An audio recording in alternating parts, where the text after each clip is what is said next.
Bonjour, je suis Nicolas Jaudoin, neurologue à l'unité des troubles du mouvement André Barbeau du CHUM.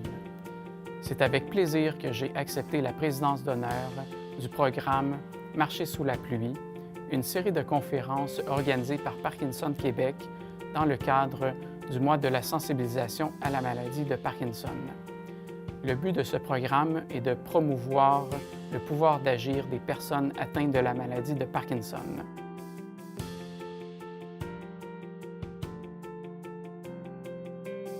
M. Guillaume Fortin a effectué un doctorat en neuropharmacologie à l'Université de Montréal. Sa conférence sera une introduction à la recherche clinique. Quelques mythes et réalités à propos des essais cliniques seront également discutés. J'espère que ces conférences sauront vous plaire et répondront à vos questions. Je vous souhaite une bonne écoute. Bonjour tout le monde. Ça me fait plaisir d'être ici aujourd'hui avec vous dans le cadre de cette conférence-là.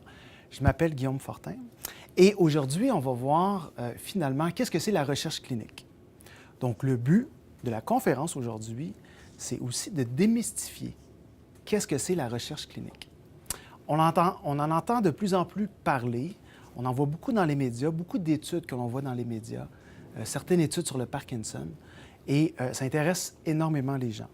En fait, ça fait partie intégrante de notre vie dans tous les jours. Quand on prend une Advil ou n'importe quel autre médicament, finalement, c'est de la recherche clinique. Donc, ces médicaments sont arrivés sur le marché grâce à de nombreuses études cliniques. Et spécifiquement dans la maladie de Parkinson, dans le quotidien des gens, on sait que les gens doivent prendre de la médication plusieurs fois par jour. Donc, c'est d'autant plus d'intérêt dans le cas de la maladie de Parkinson. Donc, aujourd'hui, on va démystifier la recherche clinique. On va parler quels sont les types d'études cliniques et on va aussi parler du droit des participants, parce que c'est très important. Donc, qu'est-ce que c'est la recherche clinique? Essentiellement, la recherche clinique, c'est une étude qui vise à améliorer la santé des gens en testant un nouveau traitement, une nouvelle indication médicamenteuse. Et le but d'améliorer la santé est surtout dans le respect fondamental de la personnalité et de l'intégrité des humains. Et ça, c'est une partie très importante. Et on va y revenir un peu plus tard lorsqu'on va parler des droits. Donc, le but des essais cliniques, essentiellement, c'est de transférer les connaissances que l'on a au niveau fondamental, que l'on a en recherche fondamentale, au niveau clinique, au niveau des humains. Donc, comment fonctionne la recherche de manière générale? Lorsqu'on pense à une nouvelle piste pour une nouvelle médication, par exemple, dans la maladie de Parkinson, on va développer des nouvelles molécules que l'on a ici. En recherche fondamentale, il y a des chercheurs, soit dans les universités ou dans les entreprises pharmaceutiques, qui vont développer des nouvelles molécules, par exemple. Et le but, c'est de tester ces nouvelles molécules chez les humains pour savoir si ça fonctionne. Pas seulement pour savoir si ça fonctionne, mais c'est aussi pour savoir si c'est sécuritaire chez les humains. Donc, le but, finalement, c'est de transférer ça au niveau clinique, donc chez les humains. Et les tests se font habituellement soit dans les hôpitaux, soit dans les cliniques. On va y revenir un peu plus tard. Donc, pensez un peu à une analogie d'une serrure et d'une clé. La serrure, c'est la maladie de Parkinson, d'accord? Et le but, c'est de trouver une molécule, donc une clé qui va rentrer dans la serrure pour traiter la maladie. Donc, ce qu'on va développer au niveau de la recherche fondamentale dans les laboratoires, c'est de nombreuses clés. Et on veut savoir c'est laquelle, finalement, qui fonctionne chez les humains. Donc, quels sont les types d'essais cliniques? En fait, il y a plusieurs types d'essais cliniques. Premièrement, comme je disais, on peut tester un nouveau médicament. Donc, le but ici, c'est de développer, par exemple, un nouveau médicament. Habituellement, c'est toujours comparé avec un traitement fictif, qu'on appelle un placebo. Vous avez probablement déjà entendu parler du placebo. Qu'est-ce que c'est? C'est une molécule que l'on donne aux gens. Ça peut être aussi une intervention, on va y revenir un peu plus tard, mais c'est une molécule, dans le cas d'un médicament, qui n'a pas d'agent actif, donc qui n'a aucune efficacité thérapeutique. Et le but, c'est de comparer un nouveau médicament avec une efficacité thérapeutique versus un médicament qui n'a pas d'effet thérapeutique. On peut tester aussi un nouveau traitement afin d'évaluer les résultats par rapport à un traitement déjà en usage. Donc, par exemple, si on veut traiter les tremblements, admettons qu'on veut traiter les tremblements dans la maladie de Parkinson, il existe déjà des médicaments qui sont efficaces. Donc, nous, dans ce cas-ci, on voudrait développer une molécule qui améliore davantage les symptômes du tremblement dans la maladie de Parkinson.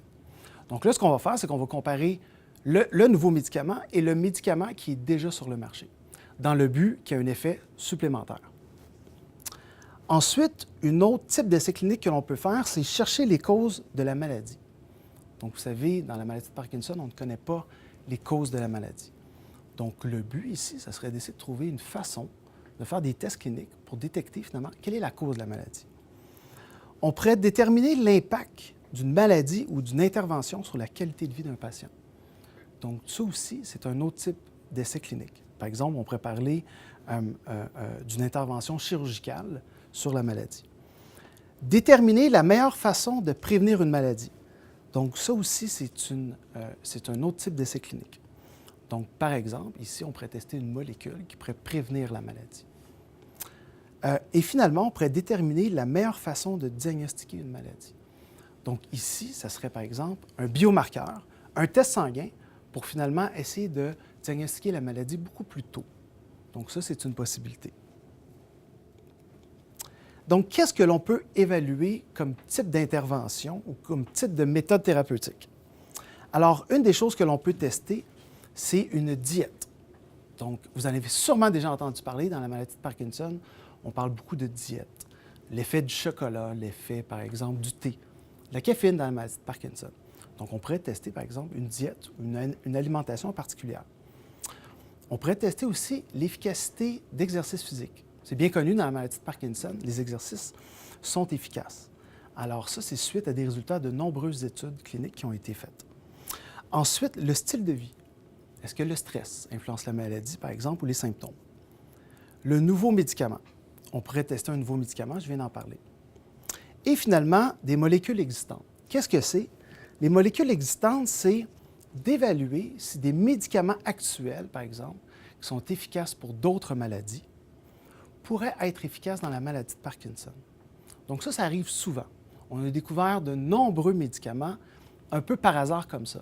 Donc le médicament avait été commercialisé pour une autre intention et finalement, suite à des effets secondaires qui ont été rapportés par les patients, on s'est rendu compte peut-être qu'il y aurait d'autres applications. Donc ça aussi, c'est un autre type d'essai clinique qu'on peut faire. Donc là, on a parlé, qu'est-ce que c'est la recherche clinique? Quels sont les types d'essais cliniques? Donc, où se fait finalement la recherche clinique? Il y a plusieurs lieux. Premièrement, un des lieux qui est souvent utilisé sont les hôpitaux. Donc, les hôpitaux vont souvent faire des études cliniques. Ensuite, on peut faire ça dans les universités. L'Université de Montréal, l'Université McGill, on peut faire des études cliniques dans les universités. Finalement, dans les cliniques médicales. Et ensuite, il ne faut pas oublier les entreprises pharmaceutiques. Donc, il y a de nombreuses entreprises pharmaceutiques qui font des essais cliniques. Donc, on pourrait aller participer à un essai clinique dans une des entreprises au Québec. Donc là, maintenant, qui commande l'étude? Donc là, on a parlé, c'est quoi les essais cliniques? Quel type d'essai clinique? Qu'est-ce qu'on peut faire? Qu'est-ce qu'on peut évaluer? Quelle thérapie? On a vu le lieu, mais c'est qui commande une étude clinique? Qui décide de faire une étude clinique? Bien, il y a plusieurs intervenants. Premièrement, les organismes gouvernementaux pourraient demander de faire une étude clinique. Ensuite, les établissements de soins de santé pourraient aussi demander de faire une étude. Des chercheurs individuels, par exemple dans les universités, pourraient demander ça. Et finalement, encore une fois, les entreprises pharmaceutiques. Donc, le développement d'études cliniques prend beaucoup de temps. Là, ça paraît bien simple, on a trouvé le lieu, on trouve les participants, mais ça peut prendre de nombreuses années avant d'avoir une molécule qui arrive dans nos pharmacies et qui est efficace. En fait, lorsqu'on a eu la première idée du développement d'une première molécule dans la maladie de Parkinson, donc rappelez-vous, lorsqu'un chercheur tente de trouver une clé, et tente de trouver finalement s'il est efficace, ça en prend en moyenne 15 ans avant de savoir si elle est efficace et si elle se retrouve sur les tablettes dans un Jean Coutu, par exemple. Donc, ça prend de nombreuses années. Et ça coûte environ 1 milliard. Donc là, on va voir ensemble quelles sont les étapes, finalement, avant qu'une intervention, un médicament ou une thérapie soit acceptée par la communauté scientifique et médicale. En tout, il y a 5 différentes phases. Donc, les phases sont ici, préclinique, phase 1, 2, 3 et 4. Et chaque phase est importante pour des concepts différents. Donc, par exemple, la phase préclinique est utilisée chez les animaux. On va tester l'efficacité des traitements de la maladie, par exemple, chez des animaux qui ont le Parkinson. Ensuite, on va faire une phase 1, 2, 3 et 4, et ça se fait chez les humains. Mais pour passer à chacune des phases, il faut que ça soit accepté par la communauté scientifique et médicale. Donc, on commence avec la phase 1. On regarde la sécurité et l'efficacité chez les animaux. Lorsque ça fonctionne, que c'est sécuritaire et que c'est efficace pour traiter certains symptômes, là, on va passer à la phase 1. Et si c'est accepté, phase 2, 3 et 4, et ainsi de suite. Et ça prend environ 15 ans. Donc, ça prend énormément de temps. Et ça coûte près d'1 milliard. Donc là, ici, vous avez un résumé, un tableau qui résume un peu les différentes phases précliniques et cliniques. Donc, tout d'abord, à gauche, vous avez l'identification, finalement, des molécules probantes qui pourraient être utilisées dans un traitement. Donc, ça, c'est développé par les chercheurs.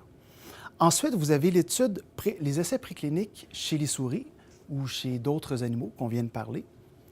Et ensuite, la phase 1, 2, 3 et 4. Et avant qu'un médicament arrive sur le marché, il faut absolument qu'elle passe la phase 3. Et ça, on va y revenir bientôt. Une fois que la phase 3 est faite et est acceptée par la communauté médicale et par le gouvernement, c'est là que le médicament arrive sur le marché. Et une fois que le médicament est sur le marché, qu'on peut aller s'acheter à la pharmacie, les tests continuent. Ça ne finit plus. Donc, on va aller faire des tests supplémentaires qui peuvent prendre jusqu'à près de 10 années des fois et qui peuvent continuer éternellement finalement. Donc, voyons ensemble un peu chaque phase. Donc, on va commencer par voir la phase préclinique. Donc, la phase préclinique, je viens de le dire, c'est des tests sur les animaux. On va évaluer tout d'abord la sécurité. Est-ce que le médicament, par exemple, est sécuritaire chez les animaux? Est-ce qu'il va créer des effets secondaires chez les animaux? Donc ça, c'est très important parce que ça va nous permettre de comprendre finalement, est-ce qu'on continue ou non avec les tests chez les humains?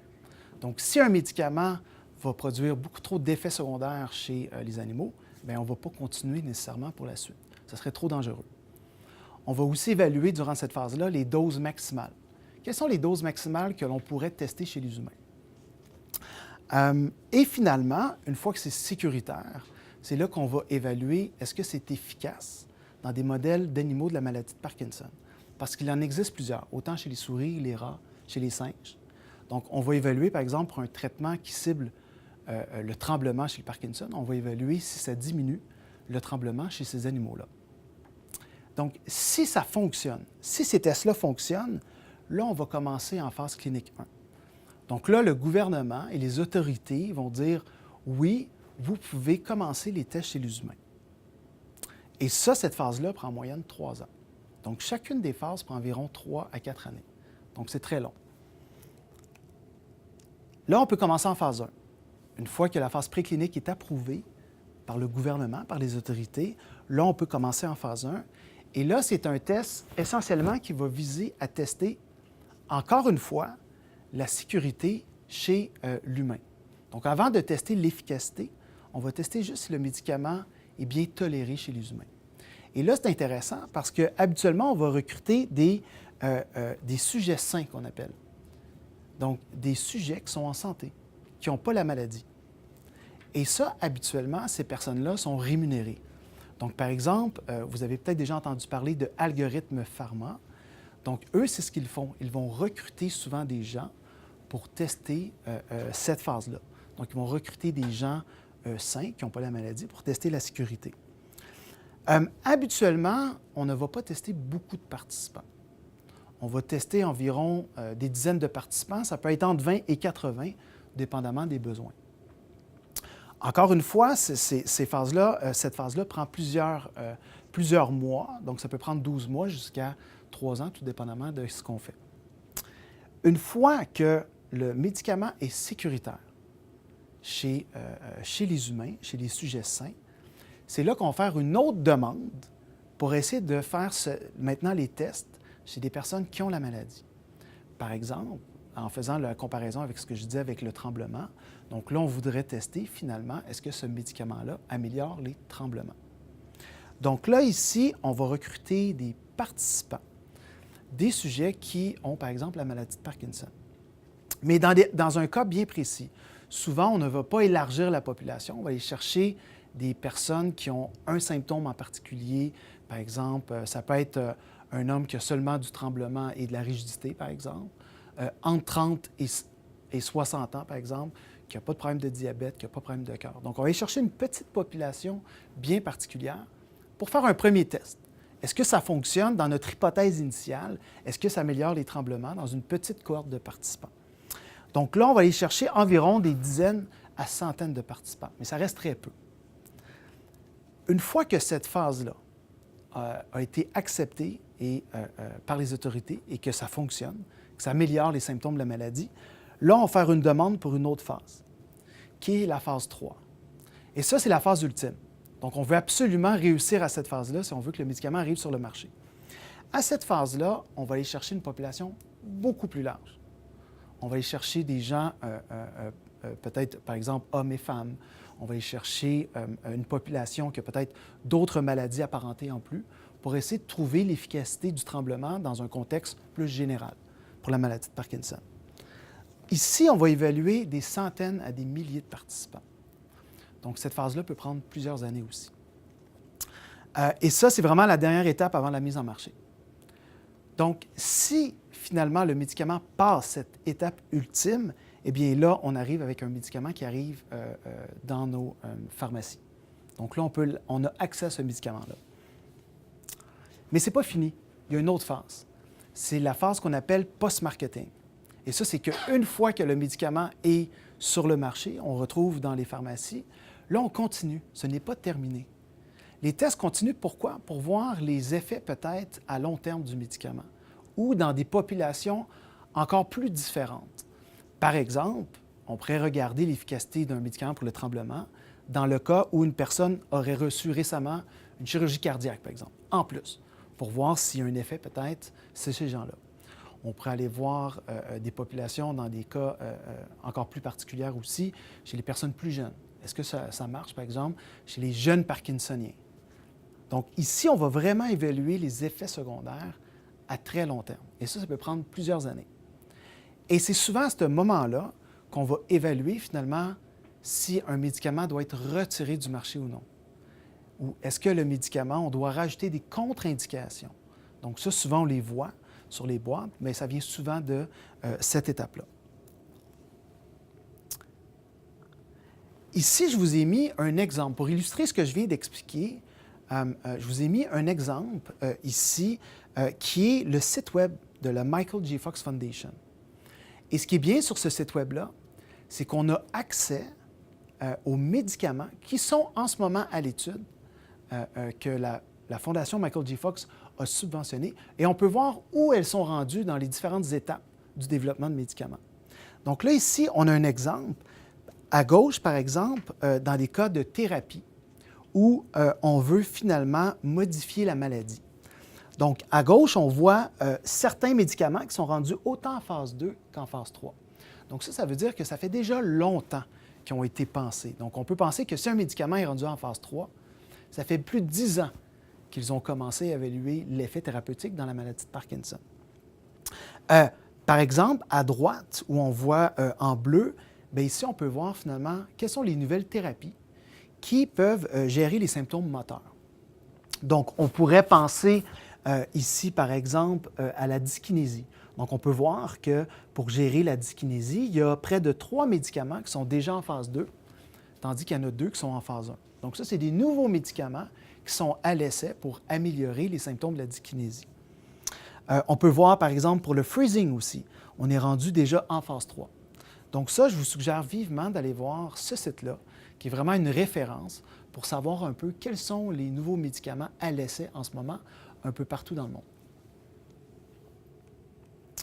Donc, ici, c'est pour expliquer, pour résumer ce que je viens d'expliquer avec la phase des essais cliniques. Donc, On a premièrement la phase préclinique, phase 1, 2 et 3. Une fois que la phase 3 est acceptée, le médicament arrive sur le marché et les études continuent en phase 4. Donc ici, en préclinique, on teste sur les animaux et phase 1, 2, 3 et 4, ça reste chez les humains. Et là, je vous ai mis à droite des chiffres qui illustrent un peu c'est quoi la chance qu'une molécule passe une étape une à la suite de l'autre. Donc, admettons qu'on a ciblé 10 000 molécules, donc 10 000 clés qui pourraient ouvrir la serrure.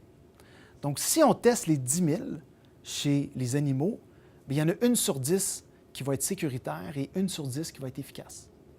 Donc, ça veut dire que sur 10 000 molécules qu'on a pensées, 10 000 clés à quelque part, il y en a seulement 1 000 qui vont être acceptées pour continuer pour la première phase clinique, la phase 1. Et lorsqu'on veut passer la phase 1, c'est encore une fois 1 sur 10 qui passe. Donc ici, je vous ai mis un exemple. Sur 10 000 molécules, quelle est la chance qu'une molécule se rende en phase 3 et soit finalement dans nos pharmacies? Donc ici, ça illustre que sur 10 000 molécules, 10 000 clés potentielles, il y en a seulement une qui va vraiment être efficace et pas dangereux pour l'humain et qui va se rendre dans nos pharmacies. Donc c'est très peu. Donc, ça demande beaucoup d'efforts, ça demande beaucoup d'études, et c'est pour ça que c'est très long avant de trouver un médicament efficace lorsqu'on a une cible thérapeutique en tête. Donc là, maintenant, qui peut participer aux études cliniques? En fait, plusieurs personnes peuvent participer aux études cliniques. Souvent, les gens ont tendance à croire que c'est seulement les personnes atteintes qui peuvent participer, mais c'est faux.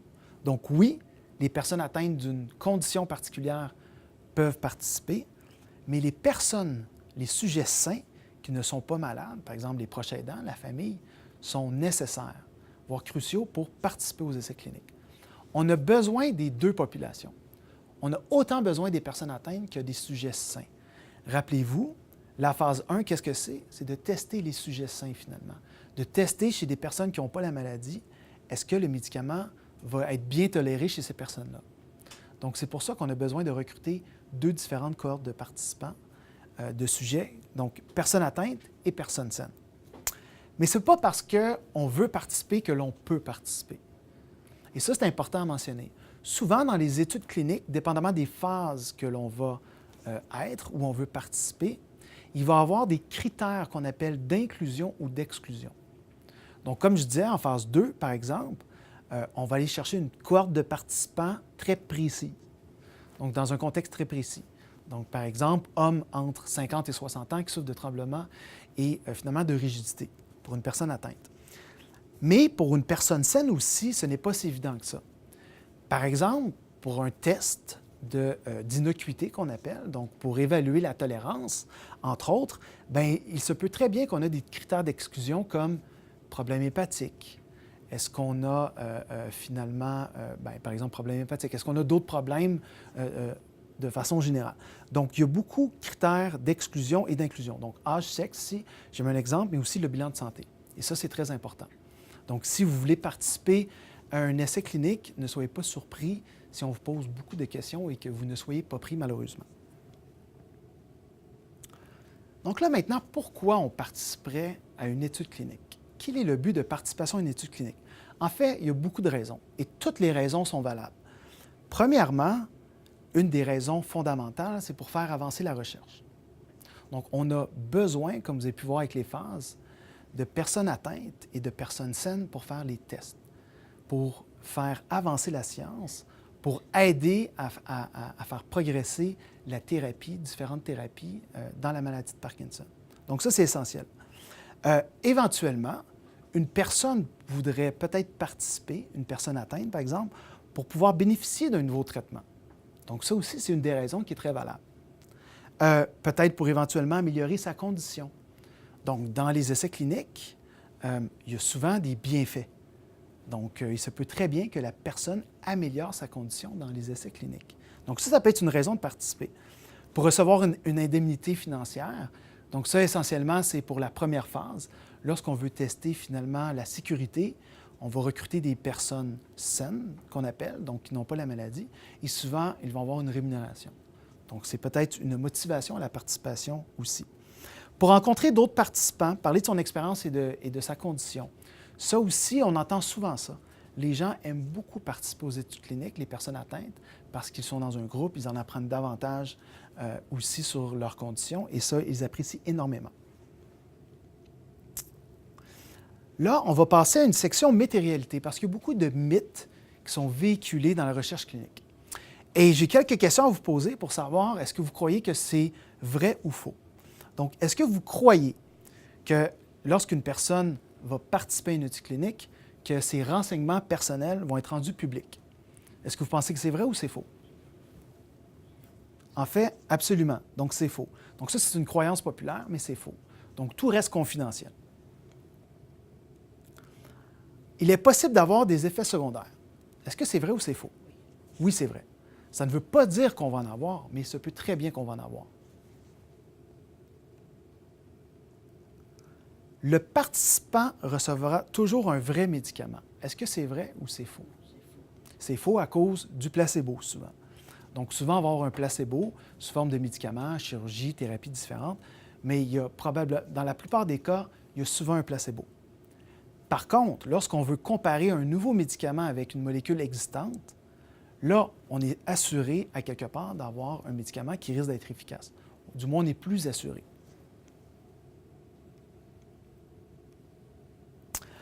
Ici, une petite section pour vous dire comment on se prépare pour une étude clinique. Donc là, on a entendu parler d'une étude clinique et on aimerait y participer, mais avant ça, il faut absolument se préparer. Donc, un des premiers conseils, c'est s'informer sur le protocole en cours, les visites et le temps requis.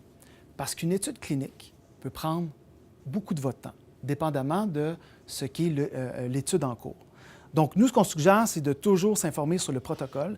Qu'est-ce qu'on vous demande de faire? Quelle est la thérapie en tant que telle?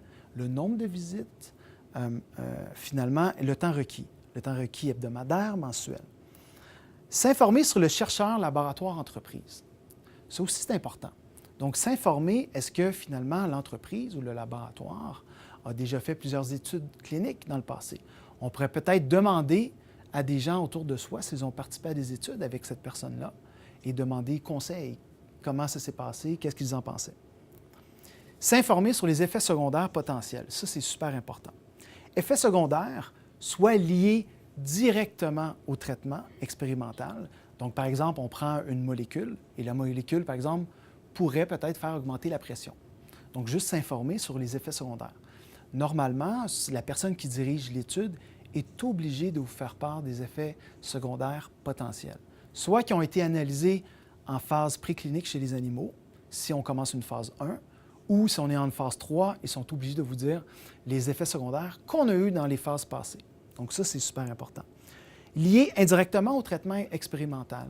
Donc, par exemple, si on fait une étude sur une diète particulière, bien, il se pourrait que la diète particulière affecte directement sa qualité de vie. Donc, ce n'est pas lié à la médication. C'est, par exemple, si on a une diète très draconienne, bien, on va peut-être avoir une perte de poids, donc risque plus grand de chute, de fracture, tout ça. Donc, ce qu'on suggère, c'est toujours de poser plusieurs questions à la personne qui s'occupe des essais cliniques. Plusieurs questions comme combien de temps l'étude dure-t-elle? Qu'est-ce qu'on va exiger de moi? Qu'est-ce qu'il faut que je fasse? Est-ce qu'il faut que je fasse, par exemple, de la radiographie à chaque semaine? Est-ce qu'il faut que je remplisse un questionnaire de façon hebdomadaire? Donc, juste leur demander quelle sera votre participation du début à la fin de l'étude. Est-ce que je vais recevoir des suivis à la fin? Ça, c'est très important. Donc, dépendamment quel type de thérapie que l'on pourrait participer, quel type de molécule que l'on pourrait avoir, il serait important d'avoir un suivi médical qui va continuer après les tests. Parce que l'effet de la médication peut perdurer dans le temps. Donc, c'est important d'avoir un suivi médical. Qu'est-ce qui arrive à mes soins médicaux si je cesse l'étude? Donc, ça aussi, c'est une question valable. Et finalement, dans les plus importants, quels sont les risques et les avantages pour moi?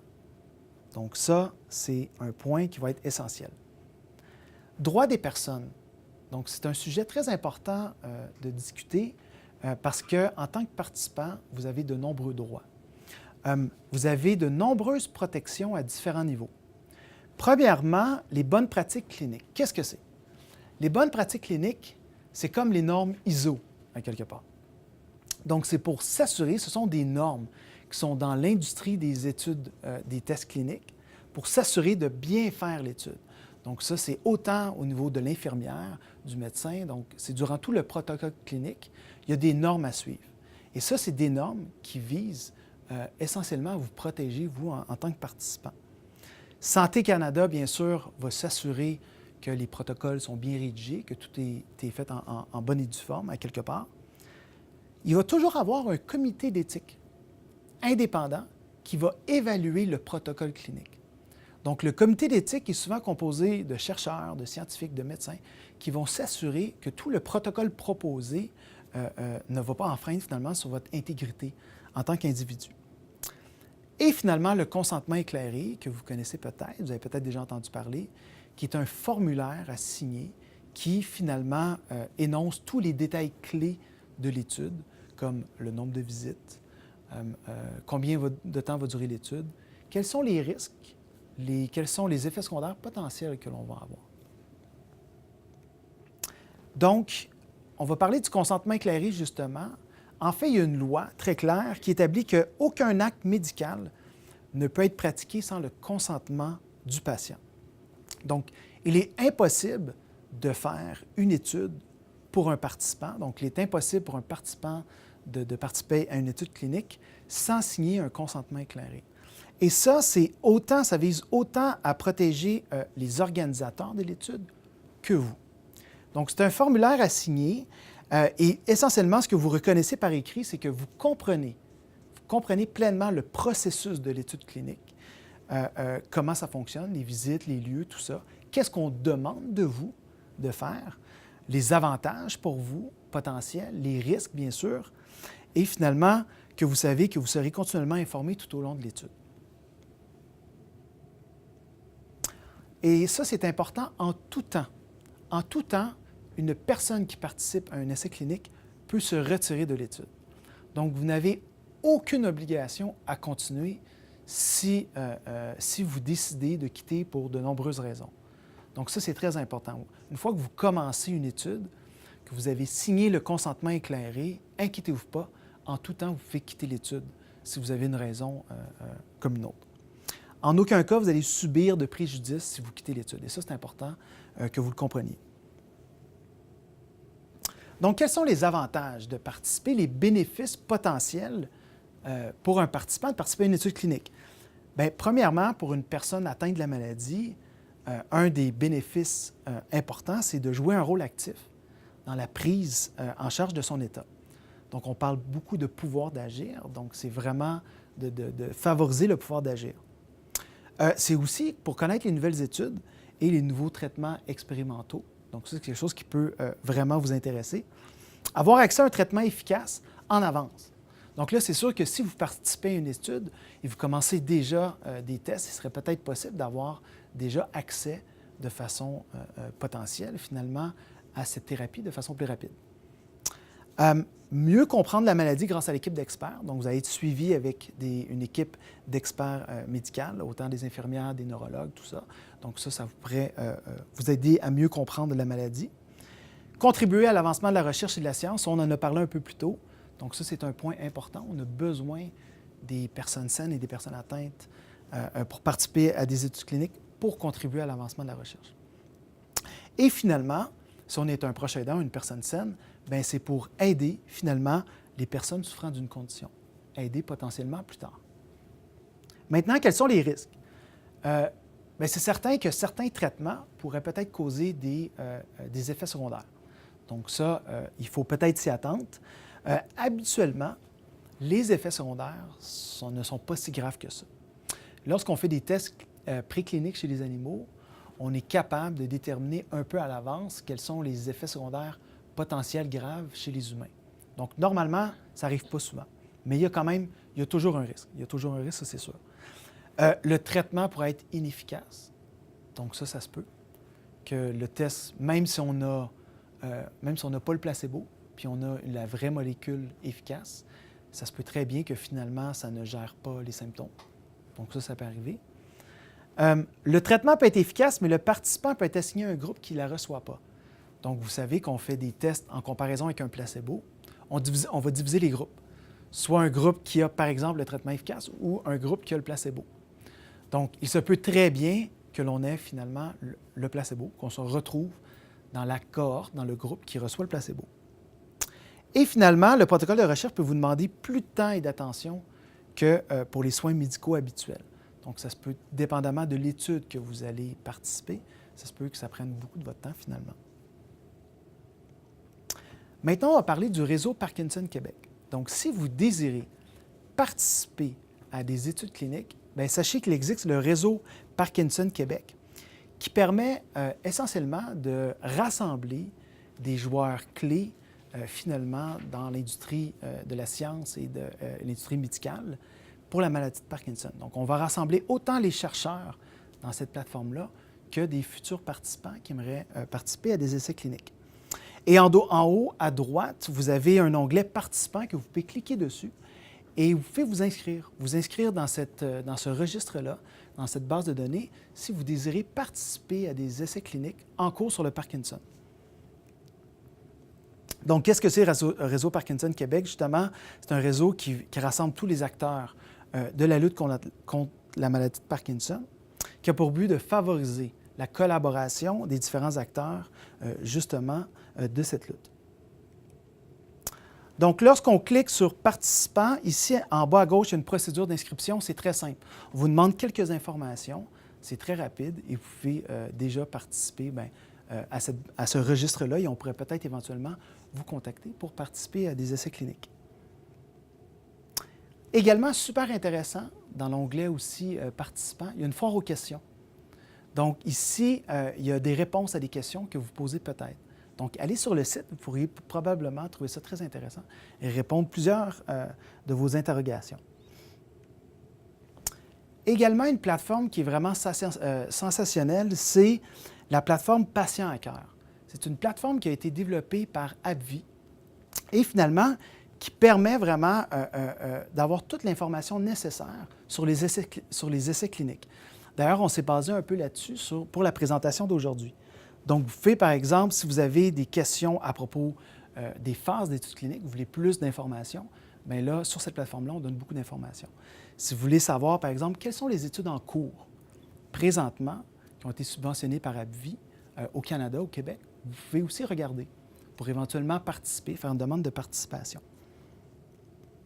Et une des pages qui est intéressante dans cette plateforme-là, ici dans « À propos », pour en savoir davantage sur les essais cliniques, on a par exemple ici un aperçu à quoi pourrait ressembler une étude clinique et quel serait le parcours du participant. Et on a même des vidéos ici avec des témoignages de personnes qui ont fait des études cliniques. Santé Canada aussi, c'est un site à aller voir si vous voulez savoir quelles sont les études en cours aujourd'hui au Canada, par exemple sur la maladie de Parkinson, pour participer à des études cliniques. Donc ici, par exemple, vous marquez la condition médicale désirée ou le titre du protocole si vous en avez entendu parler et vous pouvez trouver finalement qui fait la recherche et pour pouvoir les contacter.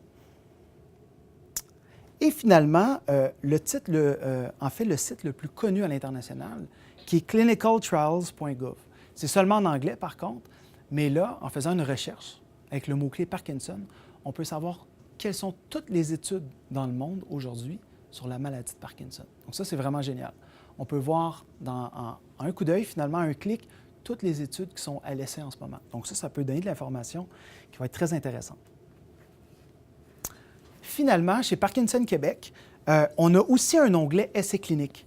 Donc, vous pourriez cliquer sur l'onglet « Essais cliniques » pour, par exemple, si vous désirez participer à de la recherche. Donc, nous mettons sur notre site Web des liens avec différentes études en cours ici au Québec. Donc, vous allez pouvoir vous informer pour participer à des essais cliniques si vous voulez plus près de chez vous. Donc, par exemple, ici, dans l'onglet « Essais cliniques », projet en cours, on en a 3 en ce moment. Donc, vous pouvez, si vous désirez, cliquer sur ces études en cours-là et faire une demande de participation. Recherche et médias. Donc là, je vous ai expliqué que la maladie de Parkinson, je vous ai expliqué que la recherche clinique, normalement, ça prend près de 15 ans. avant d'avoir une molécule qui arrive sur le marché et finalement qui se retrouve dans nos pharmacies. Donc là, ça prend 15 ans. Donc là, le but maintenant, c'est d'avoir un esprit critique. Un esprit critique lorsque vous lisez des nouvelles, des nouveaux développements dans les médias. Par exemple, on a ici une annonce, on a un reportage qui a été repris dans les médias qui démontre qu'une molécule, par exemple, dans le fromage bleu, pourrait aider à ralentir la maladie de Parkinson. Donc là, ici, maintenant, il faut évaluer, est-ce que c'est vraiment fiable? Est-ce que je dois commencer tout de suite à manger du fromage bleu à tous les jours? Donc là, puisque ça prend 15 ans, il faut déterminer maintenant à quelle étape qu'on est dans cette étude clinique-là. Donc, c'est pour ça qu'il faut regarder, est-ce que cette recherche-là est fiable? Par exemple, dans la nouvelle que je vous ai présentée, on était seulement au niveau des animaux. Donc, on a fait des tests d'une molécule chez les animaux. Donc là, on est bien loin de la coupe aux lèvres avant que ça arrive vraiment dans nos pharmacies. Combien de publications scientifiques vont dans le même sens? Donc ça, c'est important. Donc, ce n'est pas parce qu'on lit une nouvelle, par exemple, qui se rend très loin en phase 2, phase 3 clinique, par exemple, l'efficacité du chocolat noir. C'est un exemple. Le chocolat noir, il y a des études cliniques qui semblent démontrer l'efficacité, d'autres l'inefficacité. Donc, il faut savoir combien d'études cliniques font dans le même sens. Donc, ça, c'est un point important. Et bien sûr, dans quelle phase est-on? Donc, si c'est des nouvelles qu'on lit dans la presse plus, et on se rend compte qu'une molécule a été testée chez des souris, mais on est bien loin encore d'un traitement éventuel. Alors, je vous remercie pour la conférence. Maintenant, je vais vous présenter Jean-Pierre Angrignon, qui est atteint de la maladie et qui va nous faire part finalement de son expérience dans un essai clinique qu'il a fait récemment. Merci. Oui, je suis Jean-Pierre Angrignon. Je vais bientôt fêter mon 75e anniversaire et je suis diagnostiqué avec la maladie de Parkinson depuis environ 4 ans. Et c'est sûr que ça a été un choc au départ, mais j'ai apprécié beaucoup d'être en mesure d'acquérir une information considérable et entre autres auprès de l'Association Parkinson Québec. Et j'ai un élément important dans ma participation et pourquoi je veux continuer à participer à des expériences de ce genre, c'est le sentiment de laisser quelque chose. Je ne suis pas riche, je n'ai pas grand-chose, mais au moins contribuer à laisser quelque chose. Ouais. Alors, merci, M. Angrignon, pour votre témoignage. C'est très apprécié. M. Angrignon a participé à une étude clinique avec le neurologue Dr. Pierre Blanchet sur le sommeil. Donc, maintenant, je vais prendre des questions dans la salle si vous en avez. Est-ce que vous avez des questions à me poser? Sur la recherche clinique, je vais prendre des questions. Oui, David? Il se peut que tu aies déjà mentionné ça dans ta présentation, mais est-ce qu'on peut se retirer à tout moment d'une étude clinique si jamais, par exemple, on n'est pas satisfait du déroulement ou si tout d'un coup on a des symptômes désagréables? Oui.